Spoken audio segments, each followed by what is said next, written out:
एक तो कॉन्फिडेंस जो है स्टूडेंट्स में नहीं होता, lack of confidence is one of the reason, ठीक है, क्योंकि आपने आपकी नॉलेज वो चेक कर चुके होते हैं, ठीक है ना, आपने रिटन क्वालिफाई किया है, आप रिटन क्वालिफाई करके इंटरव्यू की तरफ आए हैं, इट मीन्स दैट उन्होंने आपकी कैपेसिटी, आपकी नॉलेज वो चेक कर ली है, ठीक है।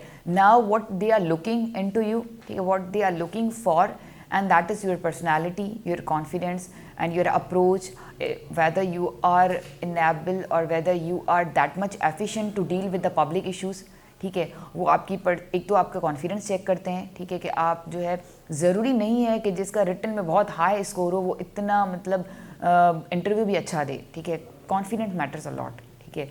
और पब्लिक डीलिंग जो होती है दैट इज़ समथिंग एल्स। आपकी ब्यूरोक्रेसी के अंदर पब्लिक डीलिंग बहुत एक इम्पॉर्टेंट रोल प्ले करती है, क्योंकि आपने यहाँ पर बैठ के पढ़ाना नहीं है, ठीक है। अगर सिर्फ रिटन का ही जो है अमल दखल होता सीएसएस में, तो फिर रिटन के बाद आपका जो है इंटरव्यू नहीं होता। आपने वहाँ पर पढ़ाना नहीं है। They don't want scholars there, they want bureaucrats there, ठीक है। They want someone who have the problem solving approach, they can easily deal with the people, ठीक है। They can resolve the issues of the people, they can comprehensively understand the problems of the people, they want such people, ठीक है, जो कि bold हों, efficient हों। आपने यहाँ पर जो है कभी कभी बहुत ज़्यादा बोल्ड डिसीशंस लेने होते हैं, ठीक है। कभी कभी वो डिसीशंस जो होते हैं उसके लिए आपको पॉलिटिकल प्रेशर भी फेस करना पड़ता है, आपका पब्लिक प्रेशर भी आपने फेस करना होता है। तो लाइक आप इतने बोल्ड और कॉन्फिडेंट होने चाहिए कि अपने डिसीजन पर आप रिजिड रहें और आपको कॉन्सिक्वेंसेस भी पता हों। तो सबसे पहले तो वो आपका कॉन्फिडेंस चेक करते हैं, ठीक है। दूसरी चीज़ आपकी पर्सनालिटी बहुत मैटर करती है। वो आपकी पर्सनालिटी से वो आपकी नेचर को भी जज कर लेते हैं कि आप एक्सट्रीमिस्ट तो नहीं हैं, ठीक है। आप जो है वो आपकी नेचर किस तरह है, आइदर यू आर नेशनलिस्ट, आप एथियस्ट तो नहीं हैं, आप मुल्क की जो आइडियोलॉजीज़ हैं उसको किस तरह देख रहे हैं, कहीं आप उनको आइडियोलॉजीज़ को जो है काउंटर तो नहीं कर रहे, ठीक है। और आप पब्लिक के साथ किस तरह डील करेंगे, क्या आप ब्यूरोक्रेट होने के बाद जो है वो लोगों के मसाइल हल कर सकते हैं। क्योंकि आप देखिए जितने भी ब्यूरोक्रेट्स हैं हर different department, local government department से हूँ, ठीक है, हमारा काम डेवलपमेंट का है, ठीक है, अदर वेलफेयर एक्टिविटीज़ का है, like we are doing that, ठीक है। हमारी पब्लिक डीलिंग बहुत ज़्यादा है, हम उन लोगों से डील करते हैं, उनके इश्यूज़ को रिजॉल्व करते हैं, या क्या तो मतलब डायरेक्टली जो है ऑफिसर की और पब्लिक की जो है वो डीलिंग होती है। हम जो ब्यूरोक्रेट्स होते हैं वो गवर्नमेंट के रिप्रेजेंटेटिव होते हैं लोगों के लिए, ठीक है।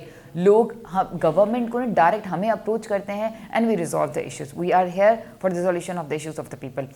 तो अब ये इसमें जो है अगेन आपकी अप्रोच जो होगी वो प्रॉब्लम सॉल्विंग होनी चाहिए, ठीक है। ये चीज़ें आपके इंटरव्यू में मोस्टली देखी जाती हैं। स्पेशल टैलेंट की तो ज़रूरत नहीं होती, ठीक है।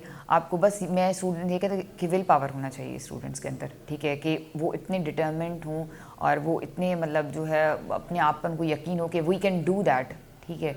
तो हर कोई सीएसएस बीसीएस कर सकता है, मतलब एक कोई रॉकेट साइंस नहीं है, कोई ऐसी चीज़ नहीं है जो आप बिल्कुल भी नहीं कर सकते, मतलब ऐसा नहीं है कोई एक बहुत स्ट्रेंज एक एलियन लैंग्वेज है जो आप समझ ही नहीं सकते, आप नहीं कर सकते। स्टूडेंट ने ना बस सीएसएस बीसीएस के नाम से ना अपने आप को डराया हुआ है, तो बहुत ज़्यादा मुश्किल है। हालांकि मुश्किल नहीं है, पर मुश्किल सीएसएस की पढ़ाई नहीं है, मुश्किल है 15 घंटे बैठ के पढ़ना, ठीक है। ये चीज़ें वो मुश्किल है, मतलब सीएसएस की पढ़ाई जो है वो मुश्किल नहीं है। आप इस तरह तो कॉलेज और यूनिवर्सिटी की लाइफ देखें, ठीक है। अब क्या आपने अपने कॉलेज में एग्ज़ाम्स नहीं दिए, आपने अपनी यूनिवर्सिटी में एग्ज़ाम्स नहीं दिए, आप दे के आए हैं, पढ़ के आए हैं, ठीक है, हर नौयत का एग्ज़ाम आप देकर आए। अब यहाँ पर सिर्फ आपने अपनी अप्रोच डिफरेंट करनी होती है, ठीक है। और दूसरी चीज़ ये कि आपने बस कंसिस्टेंसी को आपने रखना होता है। एक्चुअली आपने एक बार जो है इरादा कर लिया कि you want to be an officer, ठीक है, आपको ऑफिसर बनना है, आपको सीएसएस या पीसीएस करनी है, तो आपने कंसिस्टेंसी को डेवलप करना है। आपने स्टार्ट करना है थोड़े 2 पेजेस पढ़ लें, 3 पेजेस पढ़ लें, ठीक है, उसको अंडरस्टैंडिंग डेवलप करें उसकी।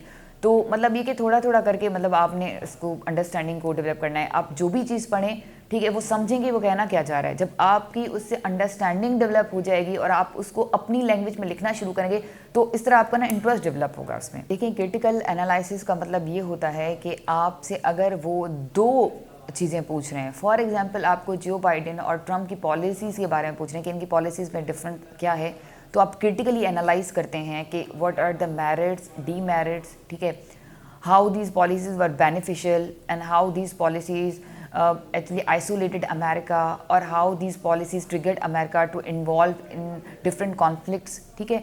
तो आपने जब क्रिटिकल एनालिसिस का मतलब ये था कि आपने दोनों तरफ से, ठीक है, आपने दोनों तरफ से दोनों चीज़ों को देखना होता है। मतलब आपके पास अगर दो कोई मोटिव्स हैं, ठीक है, आपसे पूछ रहा है कि ये होना चाहिए, ये होना चाहिए, तो आपने दोनों की स्टडी इतनी अच्छी की हो कि आप दोनों को कंपेयर कर सकें, ठीक, क्रिटिकली एनालाइज कर सकें कि मेरे हिसाब से ये जो है कॉन्सिक्वेंसेस हैं, ठीक है, और इन कॉन्सिक्वेंसेस जो है अगर किसी चीज़ के, तो उसके जो रीजंस थे वो ये थे, और मैं समझता हूँ कि इनको इस तरह से सॉल्व किया जा सकता है। लेकिन आप क्रिटिकली जो है वो देखते हैं, एनालिटिकल रीजनिंग।